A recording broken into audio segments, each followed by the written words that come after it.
NIM 71/2019-189. Di sini saya akan menjawab pertanyaan nomor 1, yaitu bagaimana realitas sejarah masuknya agama Kristen di Nusantara dalam kaitan dengan kolonialisme. Bisa kita pahami bahwa tim misionaris agama Kristen dan kolonialisme itu sendiri datang dari negara penjajah, yaitu Belanda, yang lebih lama menjajah Indonesia sekitar 350 tahun. Pada waktu itu orang-orang Nusantara sulit untuk menerima adanya agama Kristen tersebut karena mereka menganggap bahwa agama Kristen tersebut adalah agama penjajah, karena mereka telah merasa tersiksa, tertindas juga pada waktu itu, merasakan kesengsaraan yang dilakukan oleh kolonialisme, oleh VOC dan politik dari negara penjajah tersebut, sehingga orang-orang pribumi pada waktu itu sulit untuk menerima agama Kristen ini masuk ke dalam Nusantara. Dan pada waktu itu juga orang-orang Nusantara mayoritas adalah agama Islam, sehingga orang-orang beragama Islam ini pun merasa khawatir akan adanya agama Kristen, sehingga orang-orang Nusantara ini pada realitanya pada waktu itu sulit untuk menerima agama Kristen itu masuk, karena intinya mereka menganggap bahwa agama Kristen ini adalah agama penjajah dari negara Belanda. Terima kasih. Ya, nama saya Isronin Aloi, NIM saya 71/2019-075. Saya di sini akan mempresentasikan pertanyaan yang kedua, yang dimana pertanyaannya yaitu bagaimana memaknai realitas Nusantara, yaitu Barat dan Timur, terkait peradaban bangsa. Pemaknaan dari realitas Nusantara yaitu menyangkut pada wilayah dalamnya, yaitu wilayah Barat dan Timur, itu memiliki dua pemaknaan, yang dimana dalam pemaknaannya itu mereka sama-sama memiliki perbedaan dan juga persamaan. Nah, persamaan dari mereka ini yaitu tentang masalah yang timbul dari dalam wilayah mereka. Itu pemicu utama atau faktor utamanya itu disebabkan oleh mereka dengan sesama mereka sendiri, atau bisa dibilang melalui faktor internal, yang dimana kita tahu di timur ada Tidore dan Ternate, dan di barat ada Pangeran Diponegoro. Nah, perbedaannya itu terletak pada cara mereka menyelesaikan masalah, yang dimana di barat lebih suka menyelesaikan masalahnya untuk melibatkan orang ketiga, yang menurut saya itu agak sedikit ribet dibandingkan dari yang timur, yang lebih memilih untuk face to face dalam menyelesaikan masalahnya. Dan menurut saya cara dari orang timur ini lebih simpel dan juga praktis dibandingkan dari yang punya wilayah barat. Tetapi di cara penyelesaian dari wilayah timur ini itu agak cenderung ke wilayah kekerasan, karena yang kita tahu spirit petarung dari orang timur itu tinggi.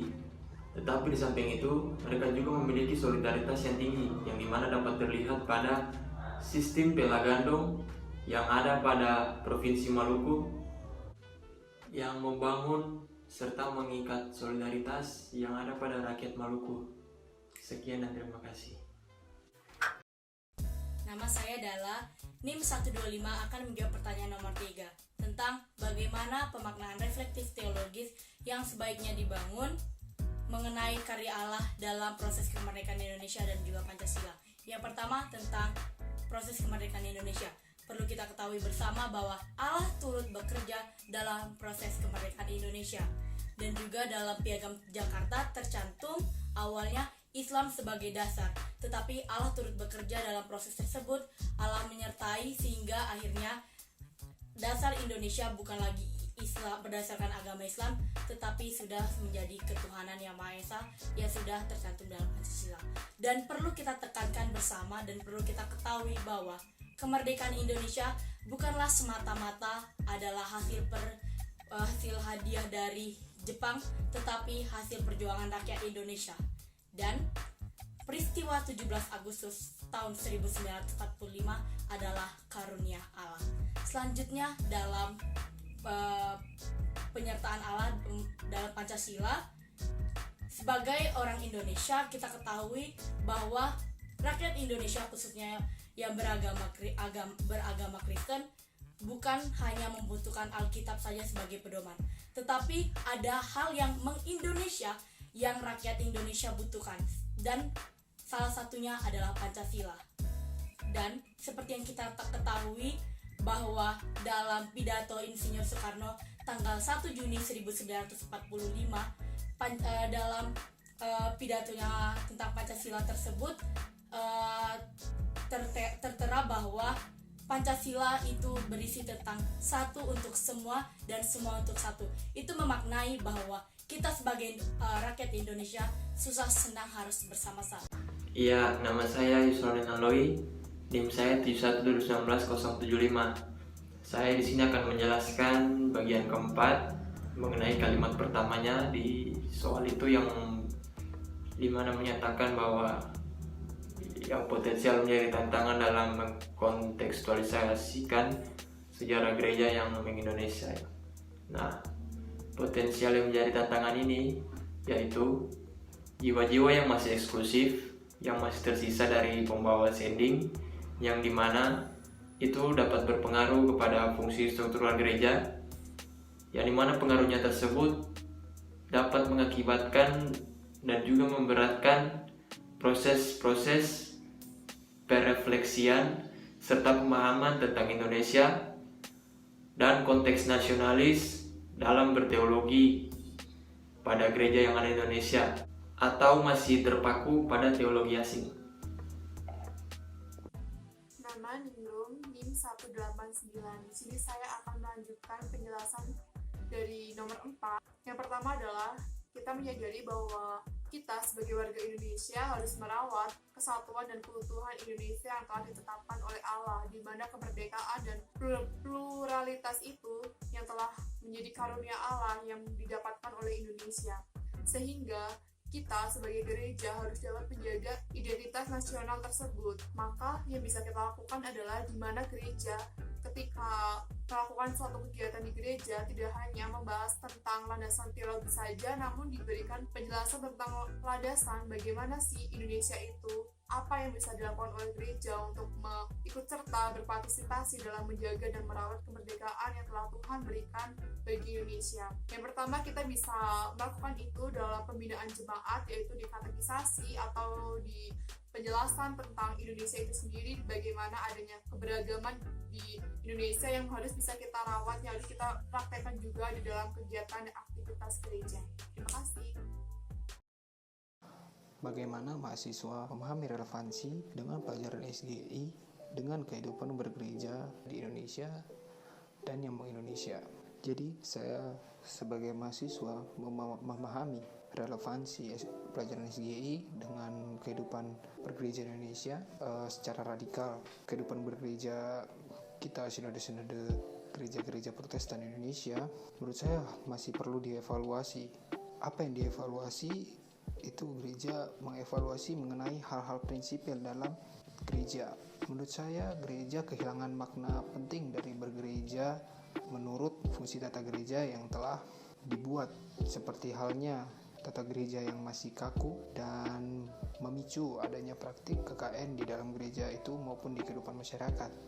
Hal itu harus dievaluasi oleh gereja-gereja Protestan untuk kembali ke hal dasar yang telah dibuat para pendiri terdahulu untuk atau demi keberlanjutan kehidupan gereja itu di Indonesia. Saya memahami bahwa gereja Indonesia ini masihlah sangat kaku untuk memahami konteks masyarakat Indonesia saat ini. Dengan cara-caranya yang menurut saya terlalu kuno dan tidak keberanian dalam mengambil tindakan untuk memahami bagaimana masyarakat yang sungguh banyak ini. Kenapa saya mengatakannya itu kuno? Karena gereja sangatlah terpaku pada teologi asing yang dibawa oleh pembawa-pembawa atau zending-zending terdahulu. Lalu saya teringat apa yang pernah diucapkan oleh Soekarno. Kalau jadi Hindu, jangan jadi orang India. Kalau jadi Islam, jangan jadi orang Arab. Kalau jadi Kristen, jangan jadi orang Yahudi.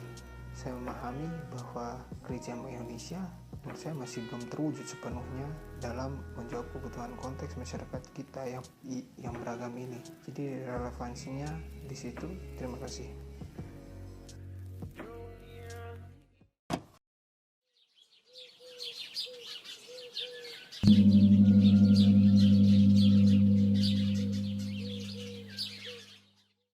Indonesia.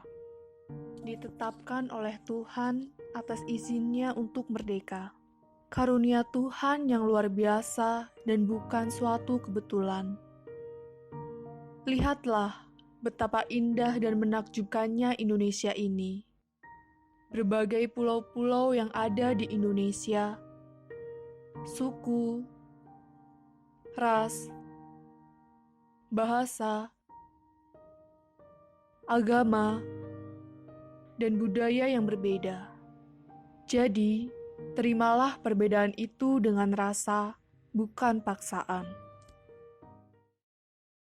Pancasila, Bhinneka Tunggal Ika, Undang-Undang Dasar 1945.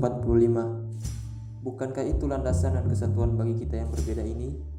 Mengapa masih banyak perang antara agama dan menjatuhkan satu sama lain agama? Itukah bentuk rasa bangga kita atas kemerdekaan ini? Indonesia tidak hanya satu agama, namun 6 agama. Ingatlah yang pernah dikatakan oleh Insinyur Soekarno. Jika ingin jadi Hindu, jangan jadi Hindu India. Jika ingin jadi Islam, jangan jadi Islam Arab. Jika ingin jadi Kristen, jangan jadi Kristen Yahudi. Tetapi jadilah agama yang Indonesia, bukan asal agamanya masing-masing. Marilah sebagai gereja yang Indonesia, kita beri pengetahuan yang baik untuk mereka. Bahwa gereja tidak hanya membahas tentang teologis, namun pluralitas juga. Semoga gereja yang Indonesia akan tetap berkomitmen terhadap nilai-nilai luhur kemanusiaan yang ada. Saya Indonesia, Anda Indonesia, dan kitalah Indonesia.